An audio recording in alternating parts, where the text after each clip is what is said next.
Hello，大家好。大運哥咧今日咧就翻個老巢，就係大運哥工作室。如果有睇過我哋之前嘅片咧，我哋做過直播啦，介紹過貨物，亦都同阿棟哥喺度玩過。咁今日唔見咗阿棟哥，呢個笑説風流係咪少咗個重要人物呢？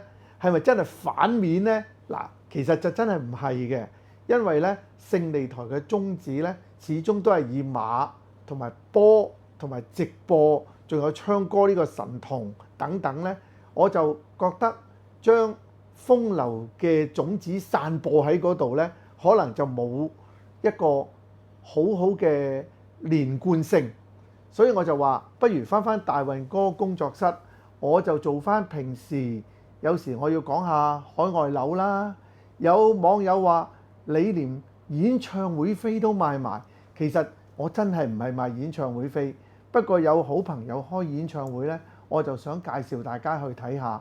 調翻轉你叫我，喂，有謝霆鋒演唱會，你有冇能力呢？對唔住，我真係冇呢個能力去幫你買張飛，你嗰啲 backprint 啊咩都唔得㗎啦。OK， 只不過我哋呢個節目大運哥工作室嘅風流有乜嘢講呢？係咪繼續笑説呢？嗱，馬房會一定講落去嘅，特別我會同阿棟哥咧繼續會喺馬嗰方面吹下水，或者我會邀請多啲嘉賓咧同我一齊講下馬。至於未來咧，我會講下啲話當年啦，我就冇咁多嗰啲色情成分嗰啲嘢同你哋分享，不過我會同你哋傾下一啲香港過往嘅歷史啦，點樣有啲人嘅發跡啦，或者有啲咩懷舊而又令你有共鳴啦。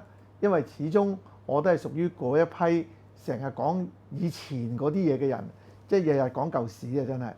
好啦，咁至於未來咁啊點啊？咁我就同阿大運妹講過，其實有兩樣嘢我覺得幾好嘅。一個咧就係大運妹嘅專長，就係格價，因為佢真係好叻咧去買嘢同埋揾料。喺呢度咧，你哋應該揾到一啲實實在在啱你消費係精明眼嘅嘢。咁至於我又可以做啲乜嘢呢？咁我就會有啲時事嘅熱話，想同大家咧帶一啲議題嚟，等大家喺沉悶嘅生活中咧就可以討論。嗱，譬如最近可伯同阿何太打咗交喎，法律嗰方面點睇呢？以後兩夫婦點相處呢？離婚之後點安排呢？可能你有興趣，佢有興趣，大家留言嘅時候激辯一餐，咁大運哥個工作室就自然會熱鬧起嚟啦。咁至於仲有啲乜嘢會做啊？海外樓宇我會繼續鼓勵大家留意啊！你唔係一定要買，但係點解我會睇好吉隆坡啦？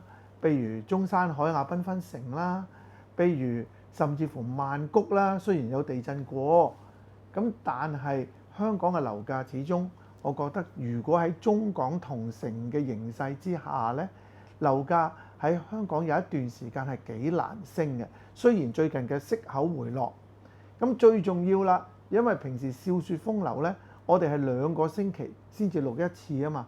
但係今日呢，大運哥就同大運妹夾咗，我哋可唔可以快啲、密啲，但係唔好咁長，出得快，等大家可以攞到最新嘅資訊。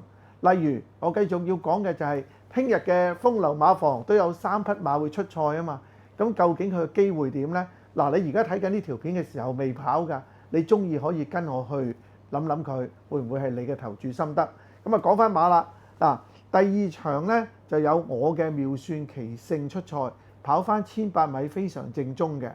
咁換翻霍宏星一啲問題都冇，因為呢個其實就係妙算係嘅主帥。咁啊潘頓咧就騎咗嗰隻博卓越善豐，但係呢隻馬上次咧只係輸俾德爾佳作，我覺得佢嘅料咧連贏咗2場之後咧，黎超星練馬就唔會去到咁盡，反而妙算其勝咧就暫時仲未交到第1 win 啊嘛。咁聽日機會嚟啦，你一睇哇11位喎，得唔得啊 ？A 跑道嗱就係 A 跑道排喺外檔咧，呢隻馬咧佢留後少少，然後中段再發啲力。入直路嘅時候輕輕西出外檔，你睇翻佢2次喺1800米快活谷最後嗰400嘅衝程，你應該可以對妙算奇勝投以信心一票，而且佢賽後咧都係做足㗎。咁第二場我就睇好妙算奇勝6號馬，但係配腳太多，難揀嘅呢一紮配腳，咁就集中到邊。咁第二隻咧，風流馬房就係阿棟哥馬房嘅馬，就係嗰隻第5場嘅10號馬亨記啊。嗱，呢隻馬咧係我哥哥嘅馬嚟嘅。咁呢隻馬阿哥嘅馬係會唔會偏心啲咧？有時都會，不過都要講實力。佢最近1000公尺跑咗2次，呢隻馬都係得3歲，應該唔算係去到最頂點。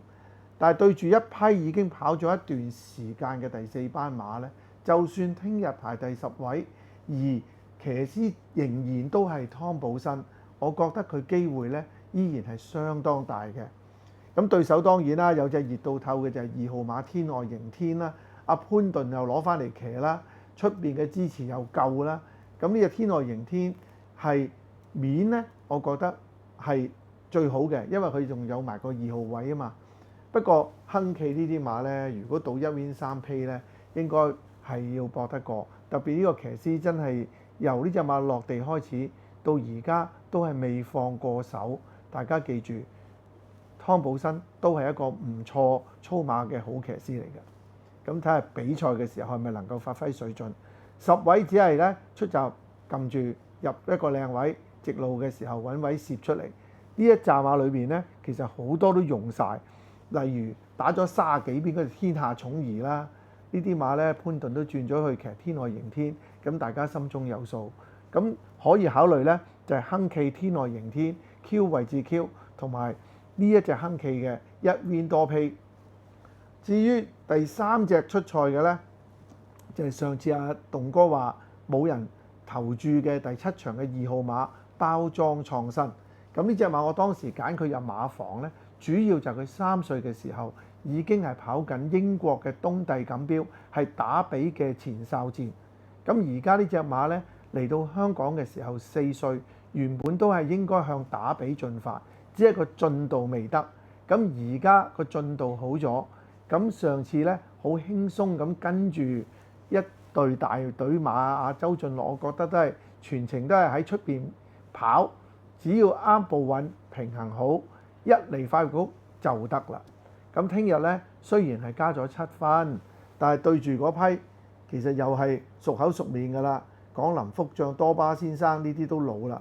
咁我覺得反而嗰啲配腳咧，我就會睇下領航天子啊，就算春風萬里久久為尊，一支箭都係老馬。咁呢啲馬咧應該就冇可能夠包裝創新跑。咁變咗，如果你哋係賭下win pay 諗住收下錢嘅，周俊樂交代呢係馬咧都相當唔錯。你睇佢跑包裝伯樂就知啦。跟住賽後雖然上次贏咗，連跳4課，咁呢啲馬咧擺明做足功夫㗎啦。咁第7場唔會諗其他㗎啦，買2號包裝創新。嗱，馬就講咗3場啦，希望大家咧你係睇呢條片嘅時候應該係今晚贏多啲啦。OK， 我錄嘅時候就禮拜2，但係你收錢係禮拜3。好啦，嗱，喜歡我影片嘅朋友記得點讚啦，分享俾人啦。嗱，今次係訂閱埋大運哥工作室嘅 YouTube， 撳埋個鐘仔你就唔會錯過。當然你都要訂埋勝利台嘅 YouTube。記住啊，大運哥同棟哥咧係冇分開到，唔好留言話我哋反面啊，知唔知啊？我真係會鏟咗你嘅，因為係假㗎嘛。